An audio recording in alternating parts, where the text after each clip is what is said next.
Hey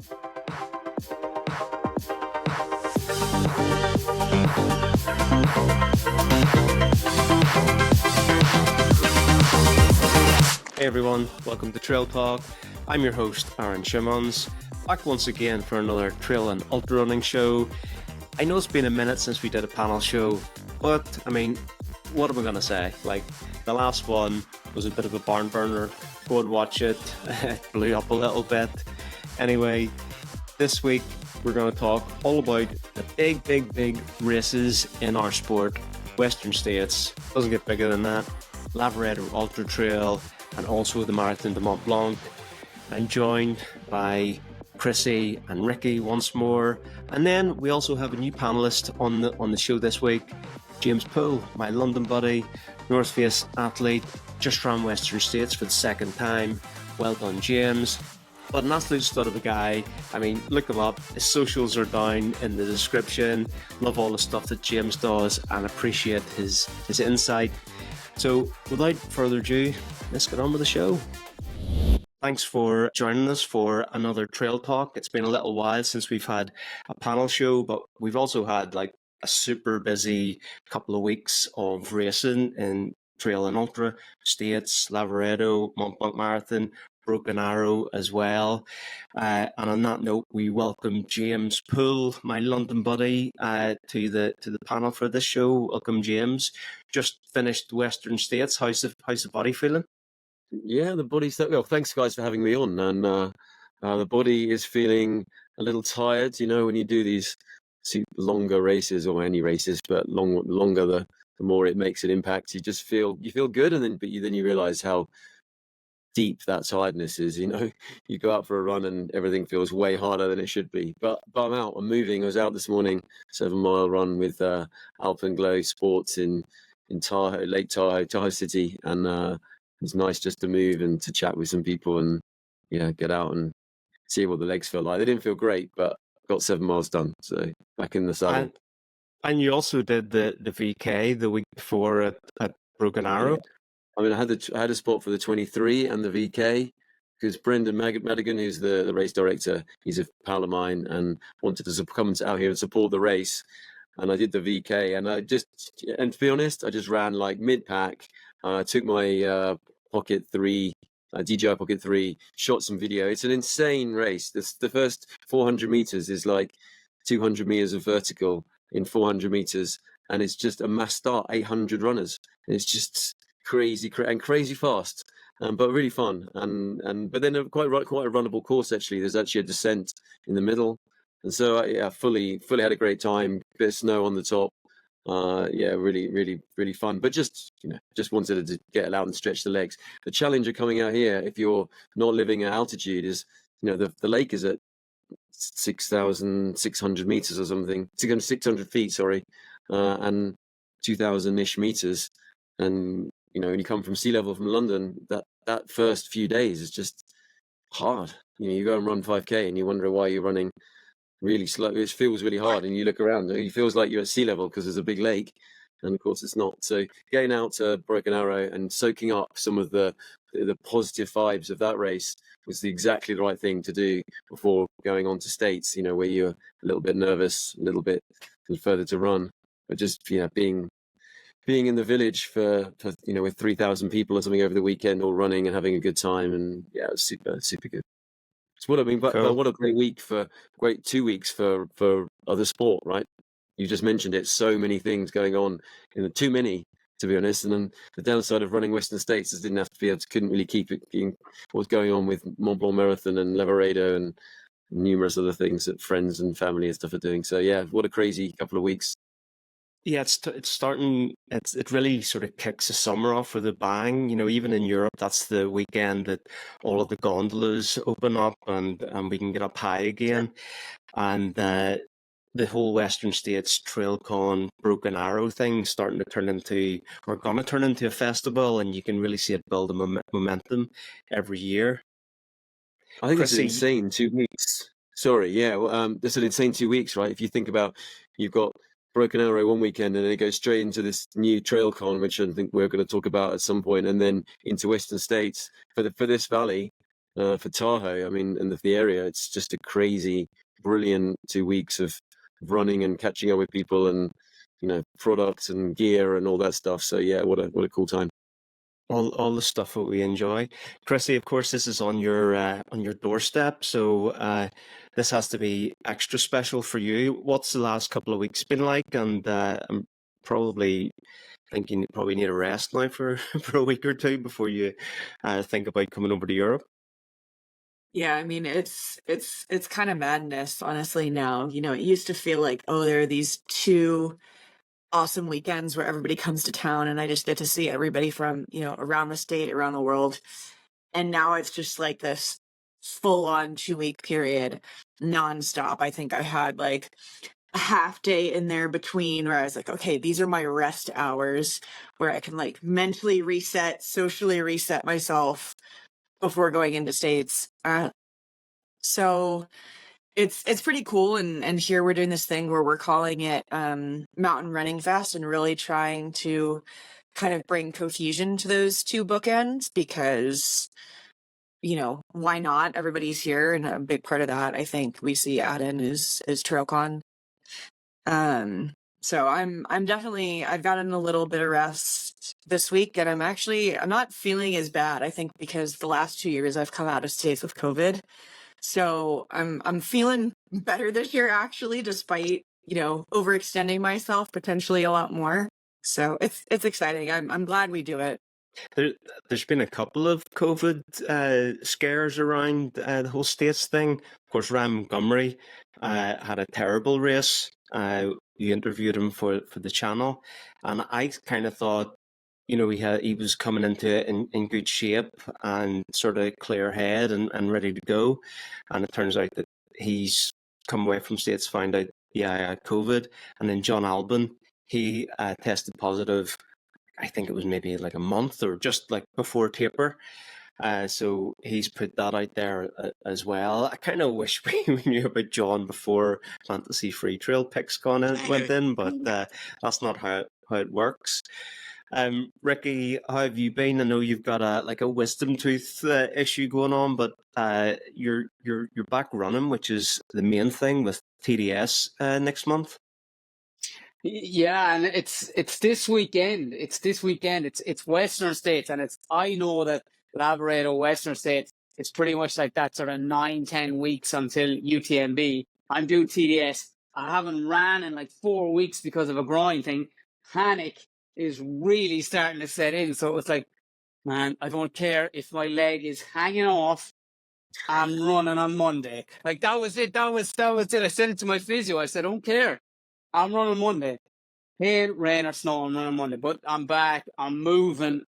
I'm not 100%, but I'm moving and it's getting there. And it's going to be fine. It's going to be fine. I can wipe the sweat off my brow for a few weeks anyway until I'm in Chamonix. But yeah, look, it was a super weekend of racing. And I'll tell you what's great about having a toothache is you can't sleep. And when you live in Ireland, that's when Western States is on. It's on at night time. I'm on the couch at like 3 o'clock in the morning watching the live stream. It was perfect. Yeah. I'm reminded about a conversation that we had a few weeks ago, like 4 weeks ago, whenever you got this injury. You're going into that 55K or 50K, and you're like, I've got this bit of a twinge, and I think it'll be all right. And I said to you, Ricky, you don't race holding anything back. So you're like, what do you think's got to come out of this? And here we are 4 weeks later, and not too many steps run since.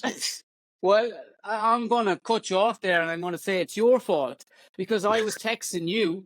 I was texting you on the way to the race, and I said, to be honest with you, Aaron, I said, if I'm not feeling it, I'm going to hold back, and I'm not going to be worrying about the race. And I'll find it. I'll find the text you sent me because you basically said, no way, mate. When you're racing, you're racing. Something like that. Something that was to that extent. Anyway, so it's your fault. It's your fault I'm injured. Certain people, when the gun goes, you're racing, and you're one of those people. So, like, you weren't going to go there. Like, I can't do training races. I just race, and whatever it is, it is. and that's kind of how you go too. So you got the win, you got Yeah, the yeah, busted groin. Hopefully yeah. you Like, learned look, something from it. I got the win, right? So at the same time, like, and I was pushed pretty hard. There's another guy that's coming over to do TDS, Paul Brennan's name, and he pushed me hard. I didn't want to be pushed that hard, but at the same time, it was a race. I ended up winning it, and I got injured. It would have been a lot worse if, like, I came like fifth or sixth and still got injured. I'd be a lot more pissed off than, I took the W, as they like to say in America, and I got injured. I'll take that. I'll take that. As long as I'm back for TDS, I don't give a shit. Yeah, I mean, you can do a lot in 8 weeks, right? Okay, guys, let's move on. And speaking of W's, Katie Scheid and Jim Walmsley, nobody was winning too much money at the bookies because everyone knew that those two were highly likely winners of Western States this year.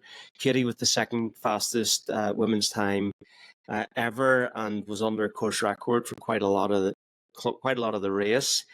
And James, I will come to you first because you ran the race.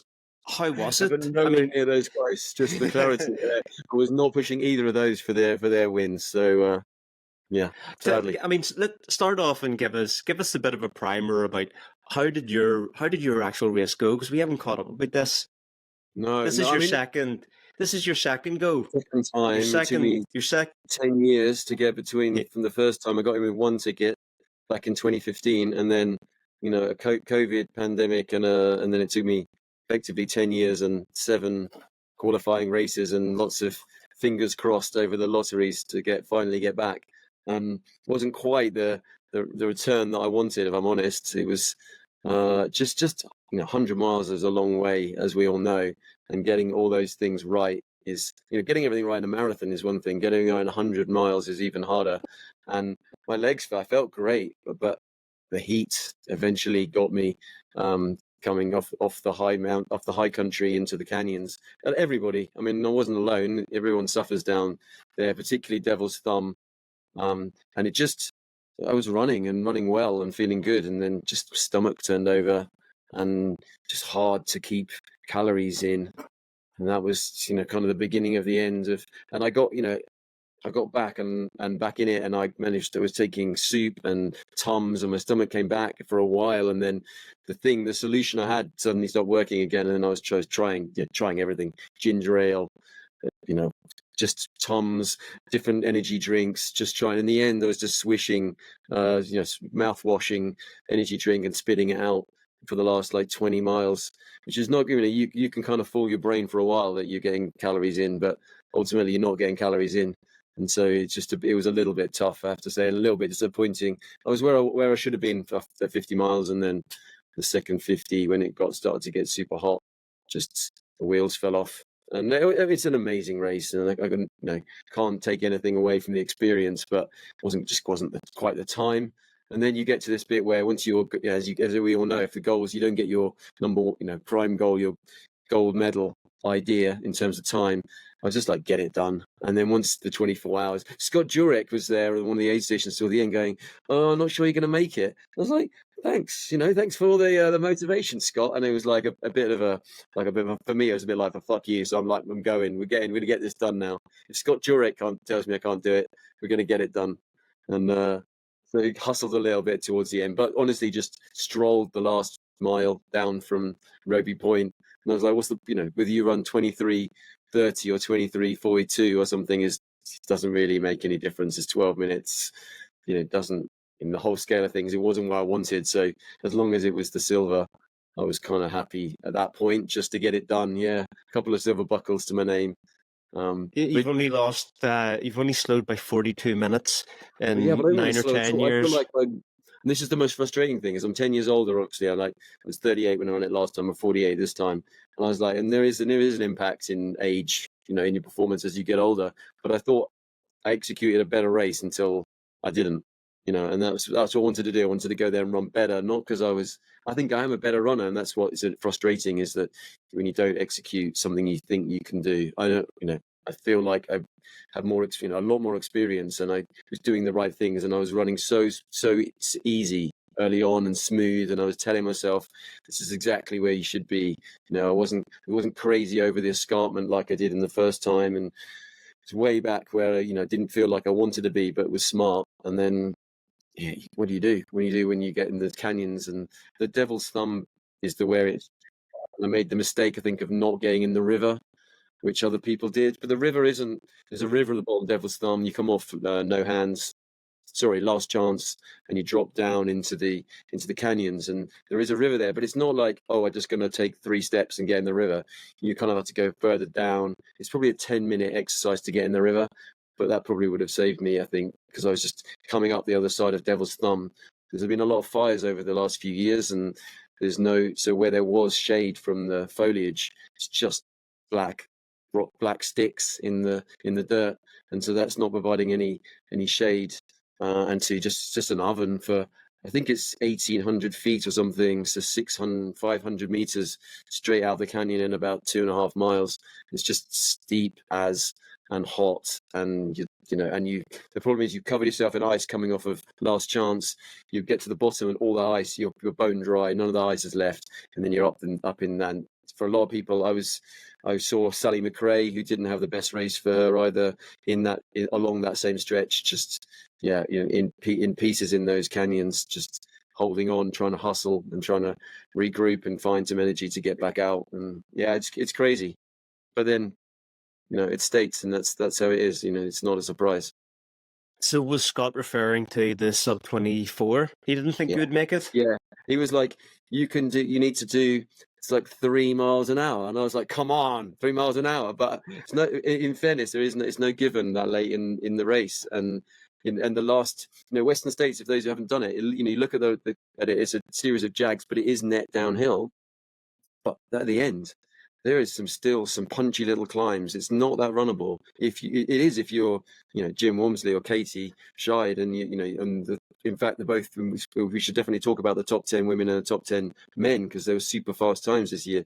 Those guys are running, but if you've got 20 plus hours in your legs, those are not where you want at the end. They're little punchy climbs. It's still quite technical in places, not super technical, but enough to be used to concentrate.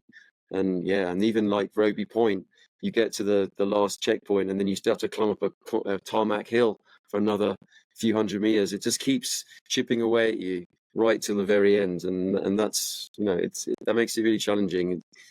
No, people shouldn't be fooled that because it's a net downhill race that it's hasn't got a whole lot of uphill as well.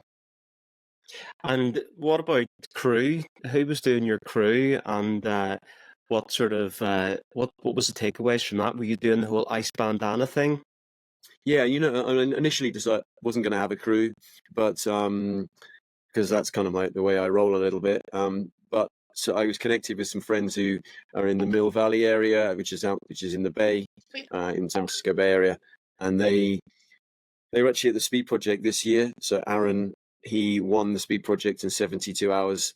And one of his crew, Jamie, they know each other pretty well, and I was just WhatsApping them in the last few weeks, and they were like, look, we want to come up anyway. And they know, in fact, Jamie in particular has crewed quite a few people, and he's crewed canyons, so he knows the course.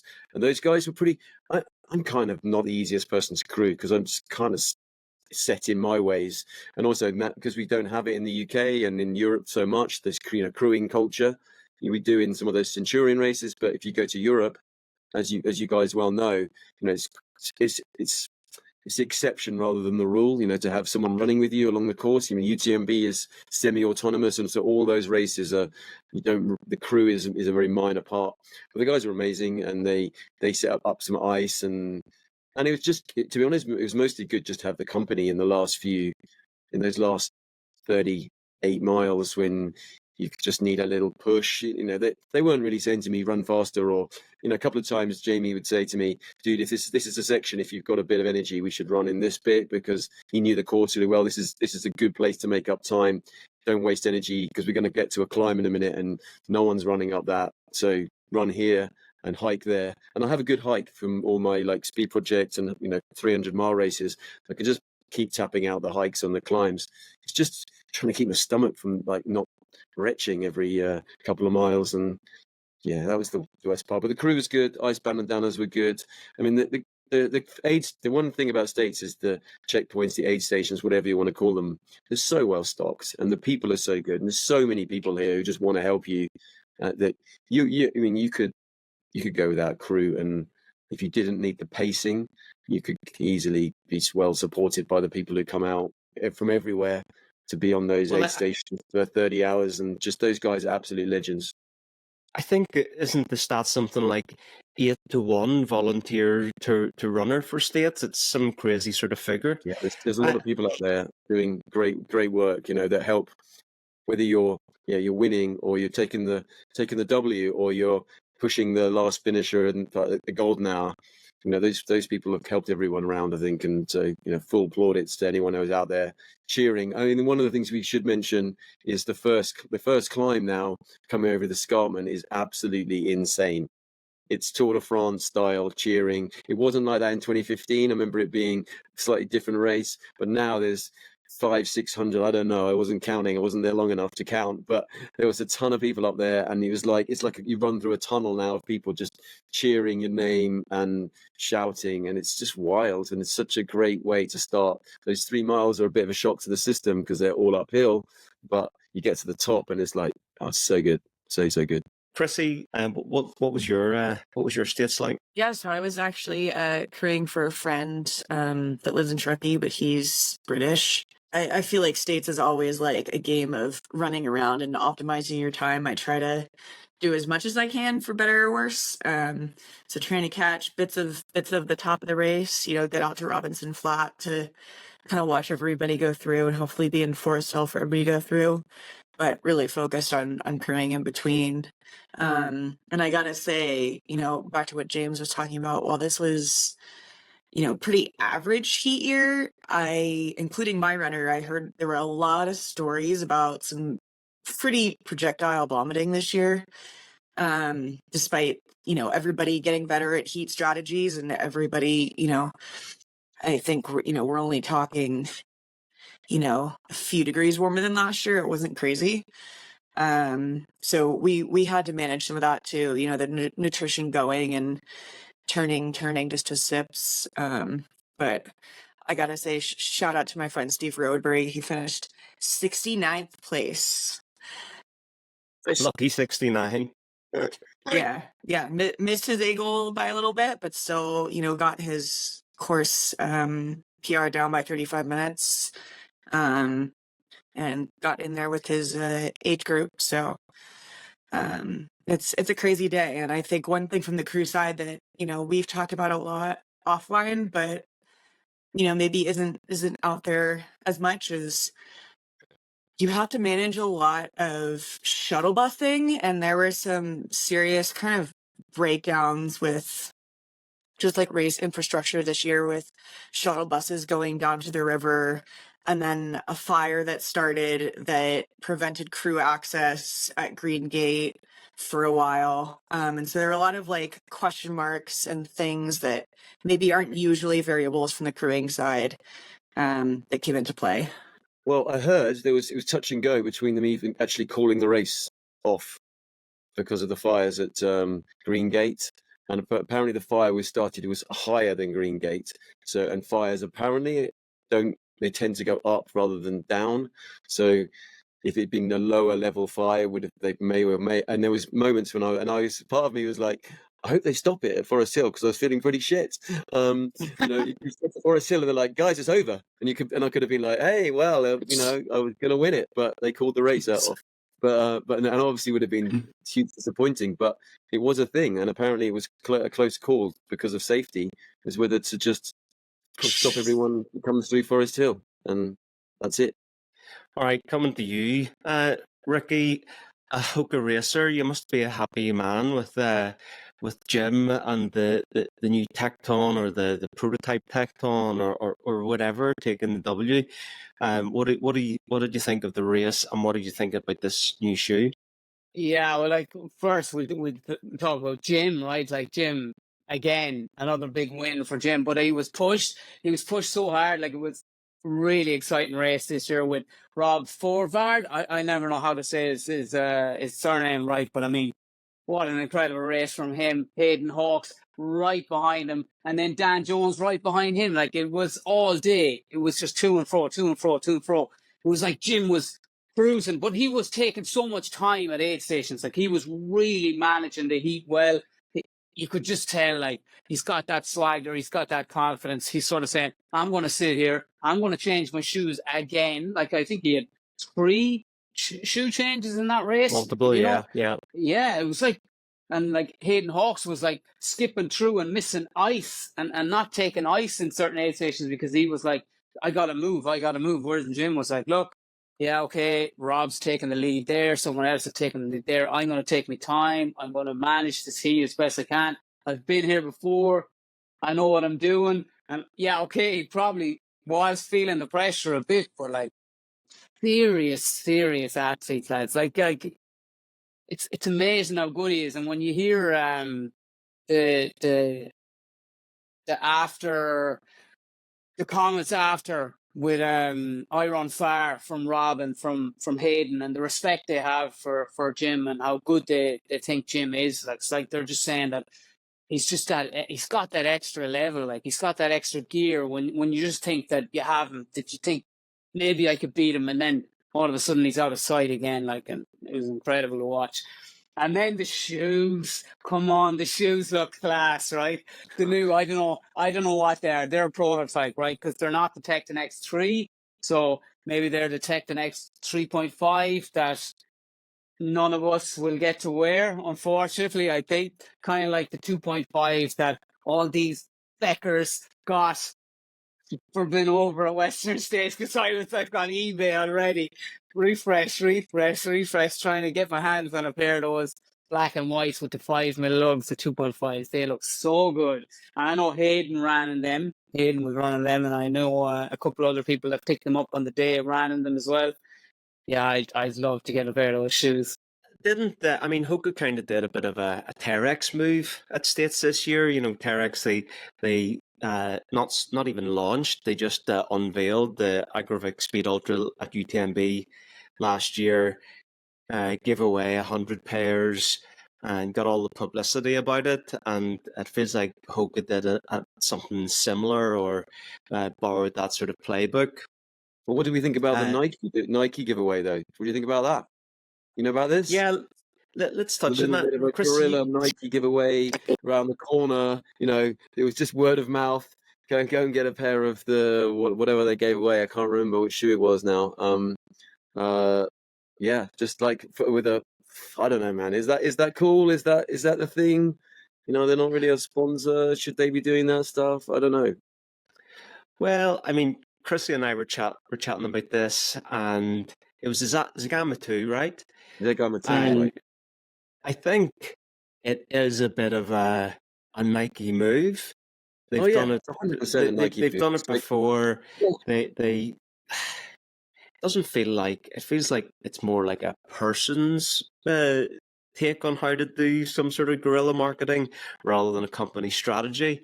And it didn't get. It's one of the biggest sports brands in the world, right? You know, it does feel a bit like low rent just to be pop up a low little tent in the corner of somewhere and like give away. I mean, they're giving away, I don't know, $250 shoes or whatever they cost. You know, but it's, I don't know.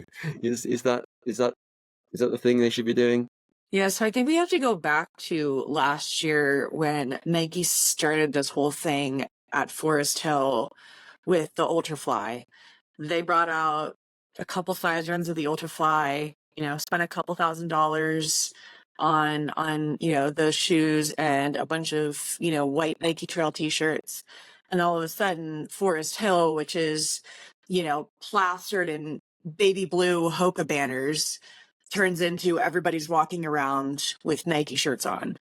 And so I feel like that really kicked off this thing of where we went from, okay, brands have a presence to support their athletes at the race to the guerrilla marketing side of things. And yeah, then you hear this year, okay, they've taken another step. They've taken the Zagama 2. They're in a business that's just outside the village. They're giving a pair of shoes to everybody who's running the race, if they find out where to go. And then they also, again, show up at Forest Hill with shirts, sweatshirts, posters, towels. You know, they've got their tent, but they've also got like this lounge area set up. And so it's an interesting thing. And Hoka took what happened last year at Forest Hill and decided, you know, we can't have that happen again. We can't have their branding take over, you know, what we've invested hundreds of thousands, millions of dollars into. And so Hoka brought a truck out with their own set of free white t-shirts. And so, you know, it maybe had less of an impact this year just because all of the brands are now trying to do the same thing. But I understand wanting to get your name out there. I think there are ways to do it that's not, you know, breaking glass and stepping on toes. Whatever effectiveness it has, fine. But I don't know, go sponsor your own race. Go, you know, we have this history of Nike Trail being this tiny little team that really doesn't get a lot of investment from Nike. So it's kind of funny for them to outwardly project this, you know, this kind of big persona in the trail space, you know, when we know that like this is a very, very small investment that they make. And, you know, hopefully it means that they're making more of an investment in trail running, because I think that can only help, you know, bring up the sport if we get more resources. But it's an interesting way to put your name out there. You'd be sympathetic if it was like, you know, a tiny shoe, you know, new to the market shoe brand who doesn't have billions of dollars of turnover a year, and they were like doing something a bit rogue, you know. But it's Nike, right? It's the biggest. It's not the biggest sports brand in the world, but it's up there, right? It's in the top 3 or something. And yeah, it's just, I don't know. I think it's a bit of a douche move, to be honest. I mean, personally, I think they, you know, Western States. I don't know if you guys have seen somebody, I can't remember who wrote. There's a newsletter talking about the cost of running Western States. It's about $15,000 per runner.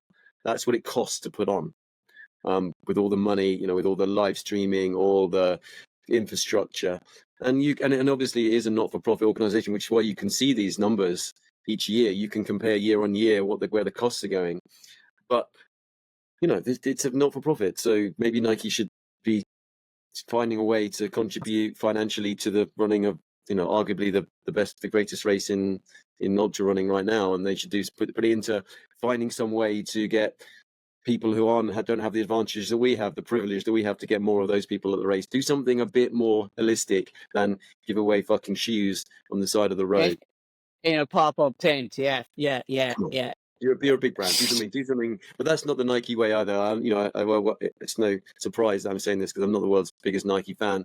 But do some stuff that's a bit, you know, a bit thoughtful, rather than, you know, how long did it take someone in marketing to think and go, oh, we've got 200-300 pairs of shoes. Let's just go and hand them out in the street. About as long as it took me to say it, I suspect. They did the only thing that they didn't have to have sign off to do is give away product.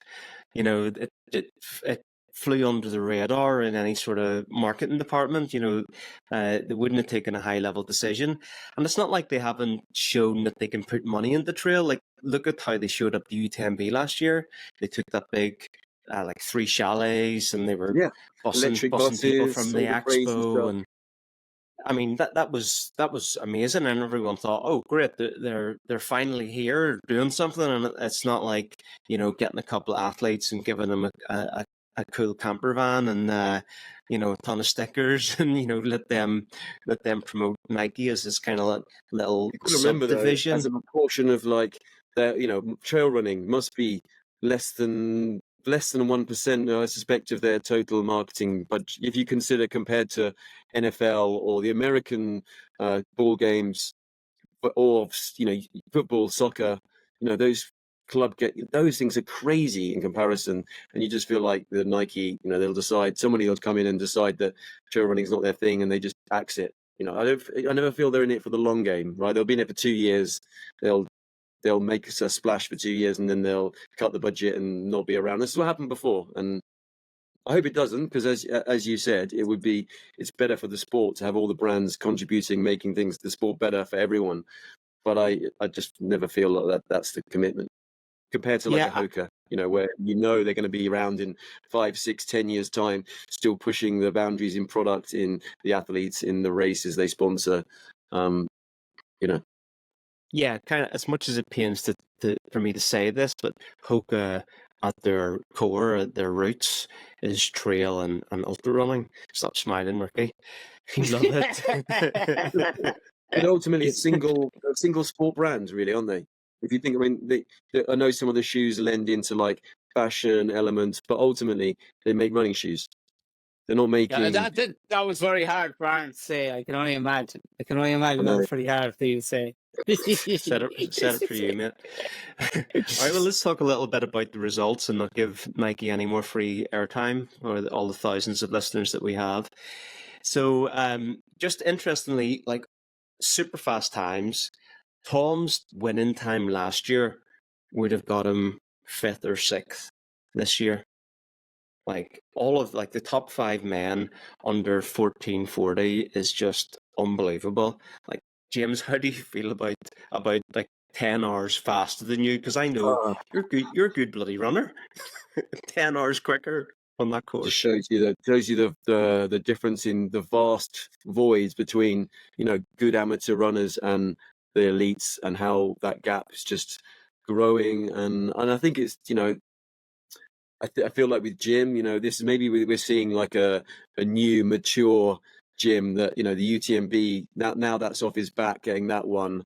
We're seeing a guy who's got more confidence, and more patience. So people were saying to me he had a big like a good lay in the Rocky Chucky River to cool down, and he's taking that's just the next level running, right? When you're so confident that you can be patient even with 20 miles to go, which is still a long way, but with the race still heating up at that point, to be able to take those moments. And yeah, I mean, but I think that's just raising the bar for everyone, right? Everyone's running faster. I think there's talk about the heat and things, but it's still hot. And I think if maybe I'm wrong, but a few degrees cooler or hotter isn't the difference between those guys running super. It's just the level of the sport, that the way it's coming up. And the women's race, again, crazy fast times in the women's race, which is just brilliant to see. I spent some time talking with Casey Leitig along the route, which was amazing, because obviously she was there picking up her 10th buckle, which is insane in itself. But we were just talking about the level of, and she won in 2016, but just the way the bar is going up with these women at the front of the race, just pushing the boundaries of what is possible. And it's super exciting. And we don't want to take anything away from the men, but I feel like, you've got the t-shirt on here for the women's race. It's great to see the women's race really being propelled into where it should be. And if anything, more exciting than the men's race. Although the men's race, it was particularly exciting given the changes in lead lay on. But yeah, I mean, just fast. And one thing to mention is that I think in the top 20s, the top 10 and top 10 women and men, 19 people had a super shoe on. So maybe we're seeing that come through, either a Pebax carbon. I think they all had carbon plates. Not all of them had super foam, but everyone's now wearing a super foam shoe, a super shoe coming into these races. And I think that's maybe contributing significantly to times as well. And we've seen it in road running. But if you can, my experience of the North Face shoe is that if you with the Pro 2, the less tibial loading, the less damage to the legs, definitely has people running faster, I think, in the later stages of the race, which is leading to these faster finishes, faster times. I think that's where it's making the big impact. Maybe more so than the Pebax, more so than the carbon plate, but that's not necessarily what the results show. We're seeing, that the penetration of those super shoes across the board now. But one thing I wanted to mention about the women's field, I think it's so cool, the range of countries that were represented. America, China, and Hungary on the first 3 steps of the podium, and we had South Africa, Norway, Sweden, and Canada all represented. I think that was pretty cool. Totally opposite to the men's field, which was 8-2 American to non-American. What was the others? China and John Albon. So yeah. Ricky, what did you think of that kind of like the diversity and the split in the women's field in particular? It's unreal to see like that. The Chinese girl, she was I think third in CCC there last year, and she's the girl that her fella, the guy that was doing the interview with her after, helping her translate. He actually proposed to her at the end of that race. Like I was literally watching her across the line, and he proposed to her. He went down the knee. I was like, "Give me a break, man! She's after running 100K. Will you get out of here?" But yeah, it's insane to see like the range, and the speed. It's the speed of these women. You know, like let's go back a few years, and it would have been like, yeah, okay, the lads are going out with the traps a bit faster. The men are always like pushing a little bit harder, but it's the women are known for like been like snipers in the grass, right? It's like you're coming up from the back. You're a little bit slower, but you're a little bit smarter. But that's changing now. Like Katie Scheid is changing that. Courtney's changing that. Now it's like women like Katie, like Heather Jackson, like Emily. They are starting fast, and they're maintaining and finishing strong. Like it's unbelievable to see that. And like James is right, like it's the super shoes. It's definitely a super shoes. Okay, nutrition as well. There's a lot more data. There's a lot more science gone into the game. Even over the last like 3 to 4 years, you see a huge change. But definitely the super shoes are adding to it. You're able to run harder, faster, longer, less fatigue. You know what I mean? You can push your body. You have a lot less chance of like rolling an ankle in a carbon plated shoe, I find. You have that little bit more stability in the shoe because there's more protection underfoot. So you have slightly less chance of getting injured, less fatigue on the calves, less fatigue on the groins, the hamstrings, the quads, everything. So all you're seeing is rapid fast times, and they're getting faster and faster. It's like it's a serious time to be involved in the sport, I think. Like it's so exciting. Speaking of ankle rolls, isn't that what happened Peter Engdahl quite early on in the race? And it kind of sticks out a little bit because didn't he win CCC with that like 90-degree ankle coming over from towards La Flégère in the aggregate speed ultra? That sort of ruined his day early on. Chrissy, what was your sort of take on the women's field and how that race unfolded? I mean, the first thing that came to mind when you guys were talking is just like the lack of attrition in the elite field in general this year.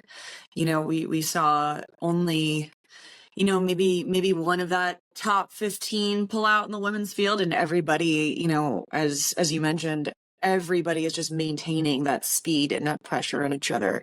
And, you know, you're seeing them from the start or from Robinson turn it on versus waiting until Forest Hill or the river to really start poaching on people.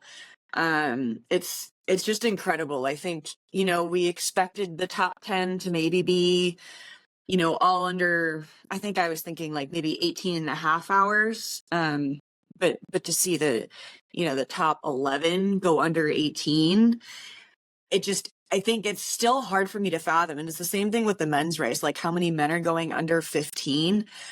I still just can't accept it. You know, I'm so used to like, oh, there's 2 people that have gone under 15. That like, you know, I guess we are putting it, you know, I do take a lot of stock in nutrition and just the lessons that we learn every year, the amount of experience that was in the field, but there's a lot, you know, half the field, they're making 100-mile debuts. So it's, you know, super shoes is not, you know, not something not to consider. But man, I think the women's race, you know, in a way, it felt, maybe just because I did decently in fantasy finally, but it felt kind of predictable to me. You know, you expected Emily Hoggood to probably have another year where she, you know, improved her time, maybe improved her placing. You know, you knew Leah Yingling was going to be in that top 10 and that she was pushing herself this year, you know, maybe for the first time instead of playing it as strategically. You know, you knew that like the women's masters record was going down. You knew that a couple of these 100-mile debuts were going to be just incredible. I think, you know, what Ingvild was able to do to me. I wasn't sure she could do it just because she went so hard into the race. But to see all these women, go hard and pull it off is so impressive. And I'm so, proud to say that we can watch a women's race like this go down and see how much it pushes the sport forward. Yeah, there's always a different dynamic in the women's race, and we'll touch on Mont Blanc Marathon later on, but that's another women's race that was absolutely amazing.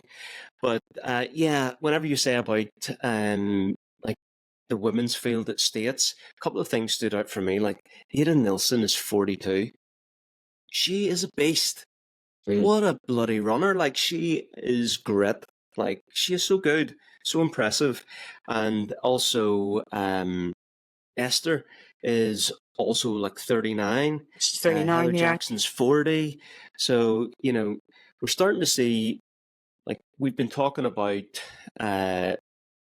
masters men in their 40s still crushing ultra trail, and now we're starting to see like some pro female runners getting up into the 40s and also doing the same thing. So I mean, for us in the 40s, like it's a good sign. There's still hope for us yet, right? There's still hope. There's still time. Not The much. only problem is, James, that like the They were people who bad are enough to super start quick, with in their 30s. they're coming up now. Yeah, that's right. We need to get into the next age Just bracket. hanging on to dear life now. Like not. There's no improvements coming. Just hanging on. Just trying to maintain. Getting older is easy. Just stay the same. That's the trick. Yeah. So touching on the nutrition side, I was chatting to James from Precision Hydration in the Trail Talk WhatsApp community, and he was out crewing for Hayden Hawks. And what was it he said? Hayden took 1.3 liters of Precision Hydration gel during the race. That's okay. I can imagine taking 1.3 liters over an ultra trail that might take me a day, but he's out there running 14 hours, taking 1.3 liters of flow gel, which I thought that's pretty good fueling. Jim, he's taking never second. He's putting the gels in the water bottles and mixing it that way. Do we have any intel on how the women are fueling? I don't know what Katie fuels with. Do you happen to know? Never second. I think she's just. I think that's a recent. I saw something on social media. I think on her Instagram before the race that a nice video with Never Seconds, which I hadn't even heard of that brand until I saw her video. So it's obviously a growing thing out here in the US. I don't think it's made it to Europe yet. Yeah, Rod, she's been with them for probably a year or two, and Rod has a variety of nutrition, but I think he's also been. I think we talked about this. He's been working with Vic to really nail down his nutrition strategy. Oh yes, that's right, Vic Johnson, the dietitian who's over in the Chamonix Valley for the summer. Yeah, I've been chatting to him actually. And then any other information on other women and how they were feeling, Chrissy? No, I think there are less. It feels like less direct nutrition sponsors in the women's field. I think there's a couple that work with the feed, so they're doing the variety thing. I think you hear definitely these days a lot of Never Second, a lot of Precision, a lot of Morton. Yeah. Okay. Cool. That's interesting. A lot of precision hydration in the men's and Never Second. So that's interesting. It certainly feels like nutrition is the current super shoe, and precision hydration banging on about the sodium sweat rate and things like that. Which I've been chatting to coaches over the past month or so, doing interviews for the channel, and there's conflicting opinions on whether this is just marketing or whether it's useful or not. So the jury is still out at this stage. James, you're a Morton guy. not sponsor, no, don't get, I buy them with my own money. So that, yeah, but I would choose that. I actually use Never Seconds because I was having a bit of trouble getting hold of Morton here. Just left it a little bit late. I should have gone to the feed and get it shipped here, but I didn't. And but I used a combination of Morton and Never Second. And actually, the Never Second is good. Actually, I liked it. It's quite sweet. That's my one compared to a Morton, which doesn't really have any flavor. It's I would say it's quite similar to like an SIS kind of gel sweetness, Okay. which is pretty, they're big, they have a lot of water in them, so you don't need the water, but I ended up feeling like I needed the water because of sweetness. So it kind of counted them, and it makes sense if Jim is, I didn't know he was doing that, taking them, did you say Jim was watering them down as using them with in a bottle? He says he likes the passion fruit gel, but stuck into a 500 ml water bottle. Yeah, that would make sense because the viscosity of them again is very SIS type of viscosity. They're pretty easy to digest, but they're sweet.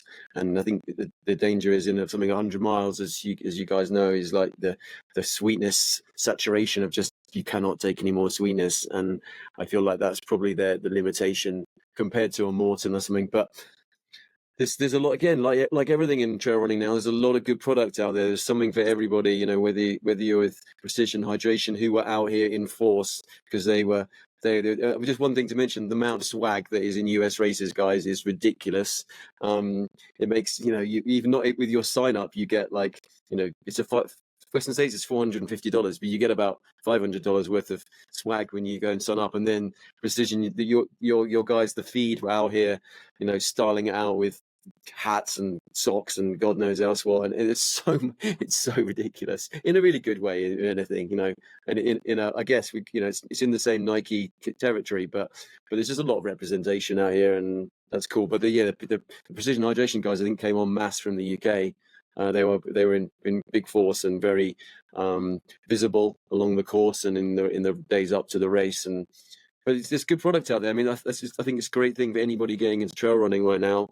You know, the shoes, there's a whole plethora now of not just super shoes, but great regular trail running shoes at a load of different price points. There's a ton of nutrition for those people who are looking for those, you know, to put that into their race and work on it.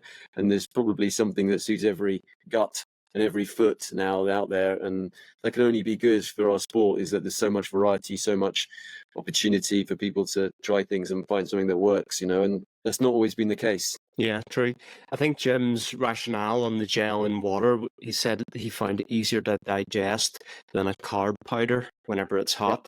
That's, I mean, it's an old trick in triathlon for a long time. People were putting hammer or something into their bottles, you know, or make a super concentrated gel water mix that you then sip alongside water, and you can carry quite a lot of calories in a single flask or a single bottle. So it doesn't surprise me we're seeing some of it, because I feel like the nutrition side of things in Ironman has been stronger and longer than maybe and we're seeing some of that, particularly people like Heather Jackson, who's coming from that sport where they, you know, they're out doing 3 sports and different types of nutrition and different abilities to digest that with the bike and the run and doing different things. We're maybe seeing some of that come across some other sports, which is why, again, we're seeing people go faster. Ricky, I want to get your opinion on 2 moustaches being on the podium in the men's race. Do you think that is a competitive advantage? And do you think Jim would go quicker if he had a moustache? Jim with a moustache? I don't know. But now that you are talking about a moustache, right? So my face has been swollen the last few days, right? So I didn't shave, and it takes me about 4 years to grow any kind of a beard. But I said, so I go to Chamonix for a month, and I'm not allowed to grow a moustache. My wife won't let me grow a moustache, right? But I said, when I go to Chamonix, I'm growing a moustache. So I'm in the process of growing it right now on the QT, like. So by the time I get to go to Chamonix, I will just shave around here and have a top moustache. So on the next panelist show, Ricky's going to have a moustache. That'll be interesting. Yeah, maybe it'll help you at TDS. Ricky, I feel like there's a whole new line of like performance moustache wax and things that you could, you know, you can make that like just super aerodynamic, and you can get them. We can have your own brand, and you know, we started it here. Yeah. Are you going to go for the Rod Farvard, or are you going to go for the Hayden Hawks? It looks like you're going Hidden Hawks right now. It looks like that because I've still got this, but it probably won't be more the raw jet or raw. Yeah, probably Rick, more Rick, like come on, that. mate. Yeah. Don't be copying anybody. Get your own moustache style. This is going to be the Ricky. Don't worry, Yeah. it'll be the worst moustache ever. So it'll People, definitely be my people style. are talking about getting the Don't Ricky worry. next year, next Western States. They'll be like, "Did you see how many Rickies there were on the podium?" Yeah, there you go. There you go. But going back, like every day is a school day, right? And I didn't know Jim was doing that with the gels and everything. We've never seconds here. I've tried them a few times. But like you said, Jen, they are a little bit on the sweet side. If you were mixing in the bottle, I'm going like all geeky and that and like whatever. This is what we do on the show, right? It's like, would that not dilute the crap out of the gel? Like the gel is whatever, 30 grams of carbs per gel. Yeah. You put 2 of them into the drink, like. But would that not dilute the hell out of the gel? Yeah, but you just Well, would end up with basically a drink without that. It doesn't come from powder; it comes from gel instead. It's the same, I guess. Yeah, I really like the idea of that. I think that's it sounds like it'd work really well, like that kind of way. Yeah. Get practicing it, Ricky. Well, speaking of nutrition, let's just jump forward into spring energy, because I mean, I've held off about talking about this on the channel and just watched it unfold. Didn't like all of the shit that was going on with Jason Coop. Everyone knows my opinion of that guy. And I'm the sort of person that sort of will try and think the best. So feel like maybe Spring aren't saying anything because they want to get their facts straight. There's, they can't just come out with a statement without maybe doing some testing, giving them the benefit of the doubt. But all of this time has passed, and they've come out with a couple of statements that have gone nowhere. And then just last week, they issued a statement.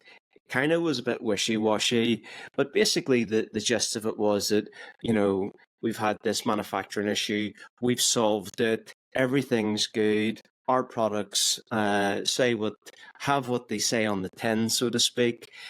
And then people have then looked into this. And I mean, I'll put it up on the screen for anyone that's watching, but basically what they've done is they haven't mentioned the fact that Awesomesauce has changed, not changing, from 45 grams of carb to 28. So now it's at the in around the average.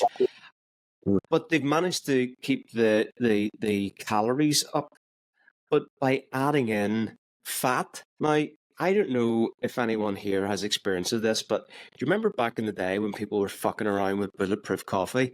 I used to do that. Back when I was like doing low carb stuff, I used to make that in the morning and stuff like that. See, if you put in too much MCT oil or coconut oil, you shit yourself. Like, so people are going to be taking Awesomesauce, who have been training, taking Awesomesauce, thinking this is great, and then they swap to a completely new formula, and every gel they're taking in something like 7 grams of fat. Like, that is not okay. Like, why have Spring not owned this and said, we made a mistake, we're going to sort it out, give us some time, and, we'll be back. Instead, they've just they keep tripping over themselves with rubbish. I'll come to you first, Chrissy, because I know that you I was an Awesomesauce fan. I was behind them from the feed for years. What's your take on this absolute fuck up from Spring Energy? All right. Well, first off, I'm really excited because I have a bit of a show and tell. So this is a gel from Broken Arrow last year. It expired in October, but this is the last one I have. I have been taking them since they expired, and I really don't care. So we knew that they changed the packaging. This is a gel that expires in October of this year. You can kind of see how fat this bag is. It's a little bit smaller of a bag, but how thin and watery this is. And so there's a couple things. I think the one thing is that it seems like from the beginning, the math never mathed on the gel. But it also seems like, they're not completely lying when they say that the formula did change, because this is definitely, even like the mouthfeel is way more watery. I have used Spring for a while. I used to use Mirror Energy, which is another kind of real food thing. But it just got to be too thick for me. And so when I, finally bit the bullet and tried Spring, I was like, oh, this is great. It's really easy to take down. It tastes good, especially like, honestly, Awesomesauce, I get no palate fatigue from. Like, I could take this in any temperature. And then over the last few years, I started doing maybe half Spring and half other stuff, just because I think maybe subconsciously I knew that like I was underfueling, and part of that was just I'm a slow eater. So I wanted something that had more bang in it. And just like more direct nutrition. But yeah, man, as someone who does like Spring and still would like to have that real food option, it's such a huge bummer to see them fumble over and over. And I think, as you said, it's one thing if they were waiting to put the right answer out there so that they just got the facts straight. It's another thing that like they've now snuck in, without mentioning it, that this is no longer marketed as a 45-gram carb gel, but this is now a 28-gram carb gel. It's just very disappointing, and I think we can talk about, there's a lot of small business nutrition companies in the business, and it's a bad look for them. It's a bad look for trusting those types of companies, because we want to support them. And as you said, a lot of us want to think the best, and we also want to trust that whatever is on a label is what we're getting. It's not, in my opinion, it's not up to us to say this doesn't feel right, they're lying to us. It's up to them to tell us the truth. And so, it just comes down to being very disappointed and not really knowing what this means for the rest of the industry. Obviously, other companies will get to capitalize on this. Think they kill the business? Maybe. I think so. It's hard because there's people like me who just, I want this gel in the market. I want this product. And not to mention the other gels, which they've also changed a couple of the formulas for, but never really admitted that they were all low too. I mean, the whole product line pretty much is coming under what it said it's supposed to be. And so it should be a business killer. Again, I want the best for them. And, if it means that some other brand takes their niche in the market, I'm maybe that's the right answer. I think in a hyper-competitive industry like nutrition, that's it. It's done. In my opinion, there's too many other brands, too many up and small brands that are growing, big brands that have been around forever, people you can trust, and like just if you want 100 calories, you want it to be 100. As you rightly say, you don't want to be. Is it 100 calories or is it 50 or is it because you're calculating these things. You need to you want to take 300 calories an hour or whatever. You need 3 gels. You don't want to be like guessing. It's not, but the running's hard enough without having to guess with your nutrition's right. It feels like their time is now past. They were popular for a period, but I don't think that they can recover from this, because it sort of coincides with the rise of the things like performance hydration and Every Second with this, that all the marketing that they're doing, and NAC, obviously, who are everywhere. Ricky, what do you think about this whole Awesomesauce thing? And I'll just add one other thing.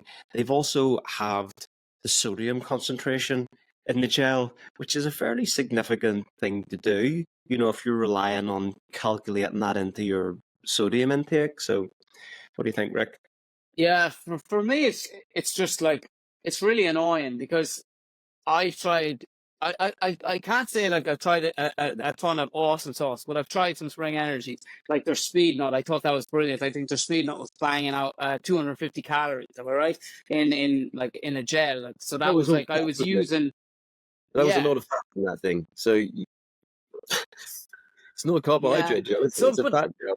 It's like, the reason it had 250 calories in it. I was just talking with Mael this morning about exactly that, and it's like, if you don't know, it's just not being very honest from the get-go. It strikes me, Yeah, and like, but the thing is, like, they were packaged really well. They look like a good gel. They taste like a really good gel. Like they were super super tasty. Like I tried them in Kuhlman and 100K a couple of years ago over in Sweden. And that was my first time using them throughout the whole race. I have to say I ran pretty well that day. I had no stomach issues. I had no problem, no nothing like that. But I was banging them into me that day, so maybe I just, over used what I needed, and I probably wasn't as specific to what, to the numbers and such. But it's definitely going to hurt the brand. But it's not only that. For me, it hurts other brands. It's like, are they all at it? Like, that's the thing. It's like you kind of nearly start doubting other brands. Are they doing it as well? Like, how do we know? Are they telling us the truth? That like, I like to think they are, but at the same time, you don't know. And I ain't going fucking making my own nutrition. I see loads of lads, just buy the ingredients and make it yourself. Sorry, man. I have a 20-minute rule. If it takes longer than 20 minutes to make, I'm not making it. And that's in the house. That's the dinner that I make, not a gel. I ain't fucking making no gel, So if you're saying it's got 30 grams of carbs, it better have 30 grams of carbs. You better be honest. Like, you have to be honest. If you're not honest, then forget about it. You're not going to last in this game. Wrapping up then on the Spring Energy, I shot a message to TORQ to ask them, are you aware of this thing that's in the news basically in the trail running sphere about Spring Energy? And they did not have a clue about it. So, is it the nerds that are talking about this? Does the wider sport know about this? That's really going to be the telltale of how this impacts that business. One interesting thing, though, with TORQ, I said to him, look, can you get some lab results? So I at least can know that what you're saying on the packet is what's on the packet, because I've had people ask me, and, anytime I now post a picture of a TORQ gel, the amount of times people comment and go, is it really? Like, is it really 30 grams of carb? Is it really 90 grams of caffeine or milligrams of caffeine? So, time will tell, but Spring Energy, you better do better. Just a quick pause to thank our sponsors, TORQ Nutrition. Use the code AFRN10 for 10% off at checkout. It's a UK only code. I am trying to get it sorted for America and Europe, but in the meantime, UK guys and girls, go and get yourself some discount. Apple crumble, lemon drizzle, those are my favorite gels, and vanilla pod drink mix. Oh my god, so fucking good. Another one of the show sponsors, GOREWEAR. Use this code IRunOverMountains30 and get 30% off at checkout from GOREWEAR, the makers of Gore-Tex, inventors of Gore-Tex. Unbelievable stuff, even down to the smallest items. I absolutely love the GOREWEAR socks. I've been an Injinji guy, a Drymax guy, all of these expensive socks. Get yourself a pair of 10 quid GOREWEAR socks. They last, they're thin, they're comfortable, and also they got absolute fire colors. So that's my hot take. Go get some GOREWEAR socks. They're definitely worth it. Anyway, back to the show. All right, moving on. Let's just touch on some of the other stuff that's happened over the weekend. Lavaredo took place. Really a super stacked men's field. The female field wasn't that competitive. So, I mean, it is what it is. It's not going to be competitive in every event. And I mean, even look at the Val d'Aran. It's not a very interesting lineup, men or women, which is this weekend. But in terms of Lavaredo, Hannes Namberger, his third victory there. But what was really interesting was those two guys ran the whole race like it was a proper race. I think there was like 3 minutes or something at the end of it. But they weren't running, they weren't holding hands. I think, both of them have hand-holding form in previous races. So there was the risk that this could happen, but thankfully it didn't. But Tom Beaton, Hannes Namberger is back after a few rocky races. We'll put that down to being a new father and things. So Ricky, I'll come to you on this one. Being the Euro man, the Hoka racer, what did you think about this race and Tom Evans not being able to win because being beaten by 3 minutes? He was definitely trying. Yeah, he was definitely trying, but I did hear and did see something where Tom kind of signed up for that race pretty last minute, and it was more so like it was more just a test of fitness for him more than like, let's say, an A race. Like obviously the A race is UTMB, so I don't know how fit Tom was. Obviously he was very fit to be within 2 or 3 minutes of hands at the start, but I actually don't think that Tom was coming into that sort of saying, I'm going to run away with it. He was more, I think, just a sort of a, let's see where we're at. And then we go into a 9-week training block for UTMB. I actually think, like, he said it, and he's not one to mince his words. I think, Tom is very straight down the line. Like, whatever he says, I think he's telling the truth, and he's saying, look, that's it. It is what it is. I do think that he got to within, like, 2 minutes of, or they were pretty close at the top of that last descent. And I don't know if any of you have ever done Lavaredo. The descent, the last descent, I'm not messing with you. You do well to stand up. Like it's I've seen people just rolling down that. Like it's ridiculous. Like, because I remember I did it in 2019 and I passed out 5 lads on that descent because they were holding on to trees. They were hanging on to trees because it was so steep. And then you have a punchy bit of a climb at the end. But I think on that descent, the hands just went for it and put those 2 minutes into Tom there and then. Tom maybe was like, yeah, this isn't worth me toppling head over heels and getting an injury or something like that. So I think a lot of that could have come into play. Personally thought that Andreas Schreider would have done better in that race, being a Sportiva athlete and also being an Italian. But yeah, they totally scuppered my fantasy Freetrail picks because I didn't even have Hannes in my top 5 because of his recent form. But yeah, he'll be back in the picks going forward. Chrissy, did you follow anything at Lavaredo? I think you may have been a wee bit busy, and James likewise. Yeah, I mean it's tough just even to follow the Western States live stream when you're crewing or racing because you're so in the middle of it. So and then with the time difference, and I think Lavaredo, at least for us, started on Friday. It's an 11 p.m. Friday night start in Europe, so that's going to be like lunchtime for you on Friday. Yeah, so it kind of caught me off guard because I was kind of thinking, okay, everything's happening on Saturday, Sunday. So it's definitely a tough follow from here. James, what do you think of that? Like an 11 p.m. start.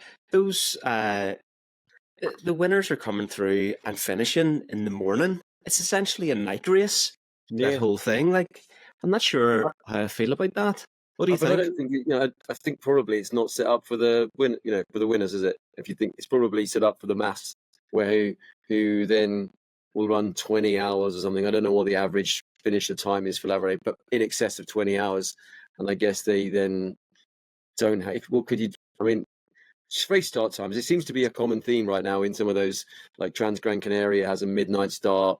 Obviously, that has an 11 p.m. start. It's not unusual, is it, in some of these European races now to have the Queen race start at, I mean, even UTMB has 6 p.m. start, 5 p.m. Can't remember which one. I think it has changed slightly. I think 6 p.m. So 6. Yeah, I mean, but you're right.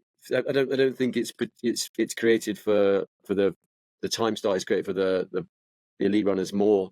The fact that you can get most of the runners through the first half in the cool of the night. The people who are going to be out there longest, perhaps, and then they have a full day as it plays to that strength rather than necessarily the. But these guys, I mean, Tom Evans, I reckon he can run as fast in the dark as he can in the daylight. It's like the top 10 is they're super skillful. And head torches these days are, again, without banging on about how good all the products are. They're like street lamp on your head these days. You can run with 1,000 lumens or something on your strapped on your head for a few hours. Might as well be daylight. But it's interesting, isn't it? I mean, I think probably in the cooler night, again, we're going to see fast times because people are not having to deal with the extra challenge of digestion and nutrition when it's 100 degrees, 40 degrees or something, 35 degrees and hot. Going into the night, it's cooler. Yeah, it makes for, I don't know how it makes for, I didn't see much of the coverage. I did see some of Tom Evans' social media posts. He just looked, coming into aid stations and things, just looked super relaxed though, looked like a guy who was just out on a Sunday afternoon jog. Just came in super, no stress, none of that sort of Zach Miller kind of like crazy franticness. He just looked, like pour water, grab water, pour it over yourself. He just looked relaxed. And I don't know, I feel like with Tom, I suspect he'll take a lot of confidence into UTMB. With it wasn't the win, but it looked like he was having a good day out, and it looked comfortable. And maybe if he put himself to the ringer, he could have. I mean, it's strange. It's interesting to see time was taken him out of him on the downhill, because he's pretty strong on the downhills, right? I mean, last year's UTMB, I think he made up places, didn't he, in the last 8 kilometers, or made up a place and he was certainly hard charging. So the guy can run downhill like the best of them. So maybe it's just, I think you're right. I think your observation that maybe he was just there to have see where you are. Don't win. Don't have your best race before your most important race. And just, I think that's Tom. He's like quite. Yeah. It's what's his phrase? Process not outcome, not process not outcome, or whatever he uses as his phrase, is like just follow the plan. And I feel like this is him following the plan for UTMB. So I think obviously Jim's not running, but I think people should be scared. Anyone running UTMB this year thinking they're going to win it, watch out for Tom Evans would be my bet. Yeah, he does have form of going into training races and not totally putting it out there, but he still usually comes away with the win. But yeah, he's setting himself up nicely for a good UTMB. I mean, Jim is racing UTMB. He needs a hard rock, and he's doing a Courtney, right? Yeah. I don't think I think he should try and master the double before he thinks about the triple. Courtney is unique. But maybe we're seeing this period, of more, from the men. I think we've always seen it from the women, from much more considered, smart racing. Where they would start more conservatively. But maybe they haven't this year. Maybe we're seeing an equalization in strategy, where the men, a Zach or somebody, or a Jim as well, go out like hell for leather for the first 50 miles, go as hard as they could, hang on, go the wrong way or something, and then it didn't work out.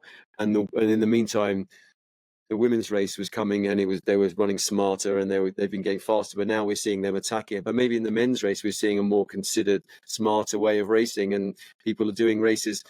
Not obviously, I can't believe that Tom wouldn't go out there and try and win it, but maybe with a B race rather than everything be an A race in the men's, where in the past people just destroy themselves to win, and that would be the end of their season. Maybe we're looking at more. People think being a bit more considered, maybe you can race a bit better if you race a bit smarter and race a few more times. And we're obviously seeing prize money, being increased in races. And maybe that's what you need to do now, is to be financially stable, is to race more. And if you have to race more, you have to race a bit smarter as well. But so maybe it's an evolution of the sport that we're seeing. The year Tom won states, he was second to Anthony Costales in Black Canyons. And, I think that was a race that maybe he could have pushed on and won that too, but he was looking at the bigger picture of Western State. So I think he was a smart runner. I think you're right. Yeah, I think just closing this off, I think men, the leading men, there's a lot of ego going on in the field, and I think generally that the women don't race with ego. Male ultra runners ego, female ultra runners smart. And there's a couple of headline statements. So moving on then to another one of the races, which I think was a really cool one to follow, the Marathon de Mont Blanc. I stuck a poll up on the broadcast channel. I'll stick it on the screen, basically asking what do people think was the best live stream, because there was states and then there was the Golden Trail World Series Marathon de Mont Blanc. The overwhelming majority definitely said states. I think that may have been because of the hype. Because in terms of actual racing, the Marathon de Mont Blanc was more condensed and it was, easier to consume. But the States stuff was a whole week long of interviews and prep and all this type of stuff.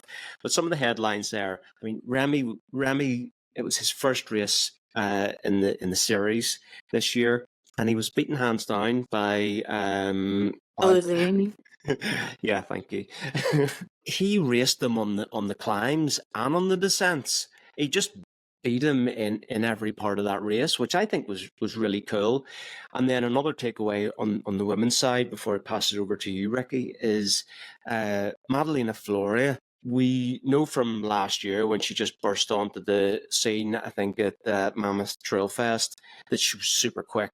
And Salomon just snapped her up. Like, she's got potential, probably get her super cheap, and let's give her a 1-year deal and see how she goes.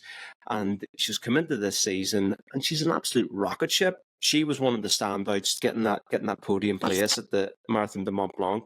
Considering this is the longest race in the series, and last year her issues were with the longer races and nutrition and things like that. So, Ricky, what did you think of that Marathon de Mont Blanc? The question you asked in that poll as well, just to answer this one, because I was kind of like, which do I vote for? I was thinking, do I vote Western States, the live coverage for that, or Marathon de Mont Blanc? And the way I look at it is like Western States was probably that it had that wow factor, as in I really wanted to follow it. I wanted to see more quality, like the quality of trying to cover Wi-Fi and follow all the athletes you can in such a vast race is hard, and the quality of imaging is hard to get. Whereas in the Golden Trail series is just bulletproof. It's like watching a major marathon. The quality is just brilliant. Like, I felt like I was chasing Remy up a fucking hill. Like, it was that good. Like, I felt like I was there beside him. Like, obviously I wasn't, because he's a rocket ship. But yeah, I switched on when Eloise was just after passing Remy going up the hill. And I was thinking, is this a smart move, or is this inexperience? Is this sort of, the man wants to win so bad that he's willing to race Remy at what Remy's best at? And it was so cool. And then a few minutes later, he dropped, right? And it looks like, that's it, he's gone. And Remy went off into the distance. But he had stopped to tie his shoe or something like that. And then all of a sudden he's bombing down. He's bombing down on the last descent. And the cameraman can't even keep up with him, And the difference between him and Remy coming down the hill was chalk and cheese. It was like he was bombing it, and Remy was managing, just surviving. Like, I know it was just so cool to see that. Yeah, he was just surviving it. I was like glued to the telly watching that place. It was super cool. And then just watching men and women, and a lot of them are running in shoes. They're running in super shoes, right? A lot of them are running carbon shoes. But the skill and the talent of these athletes, right? Because they're running across wet rocks with, they've got Vibram on their shoes, right? But they've only got like 3 or 4 mil. They're not 6 mil lugs.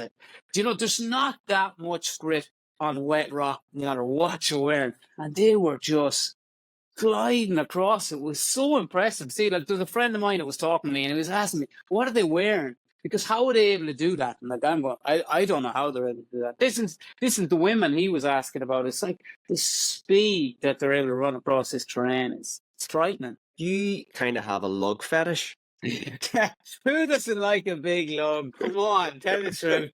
Tell the truth. 5, 6 mil lugs.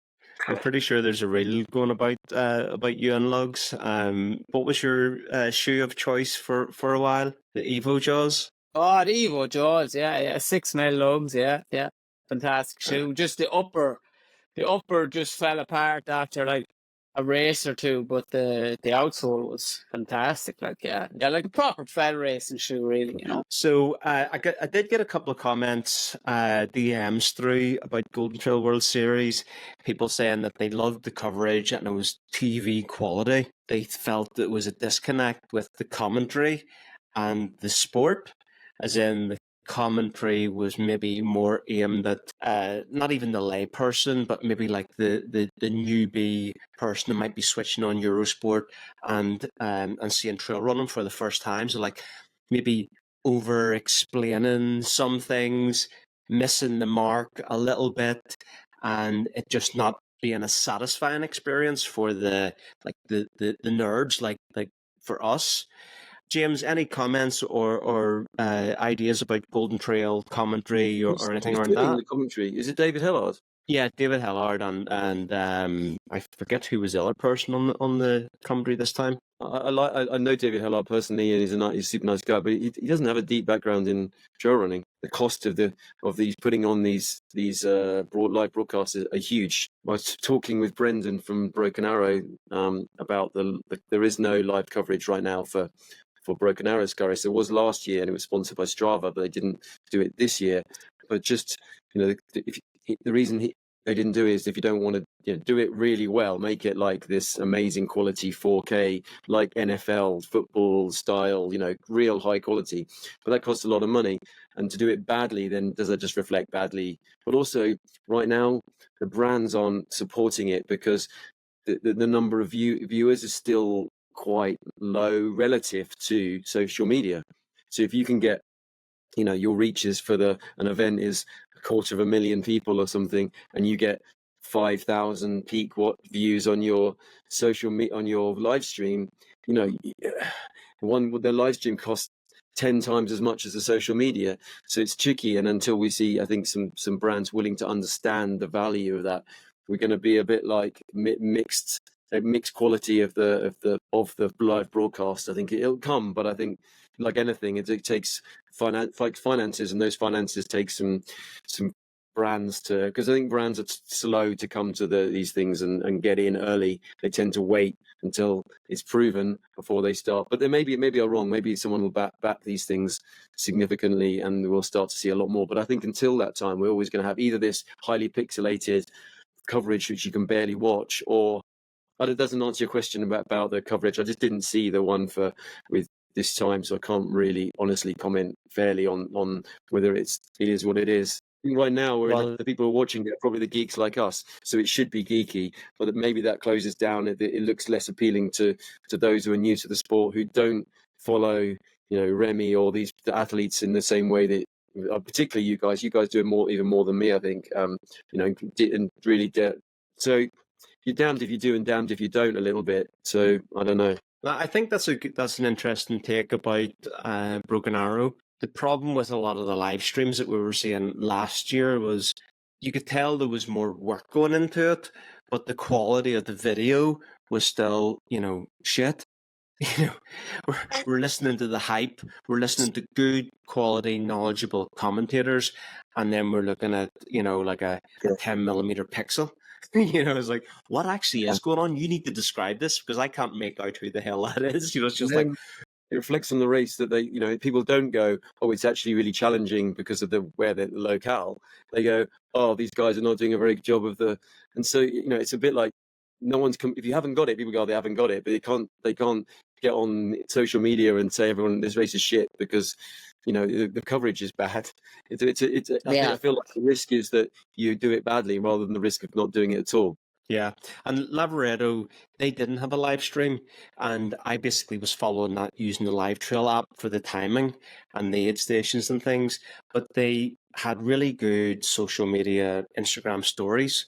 So there was a strategy there. You knew you were seeing the leading men, leading women. They didn't follow the whole of the race or whatever. They just followed the front of the race, transitions, things like this, and that was kind of enough. Like, I am not a person that wants to sit in all day whenever it's nice weather and watch a live stream. Yeah. I'm happy to, watch it when it suits me, or just like take a little nugget from social media. Ricky, what are you thinking there? Yeah, I'm saying the same.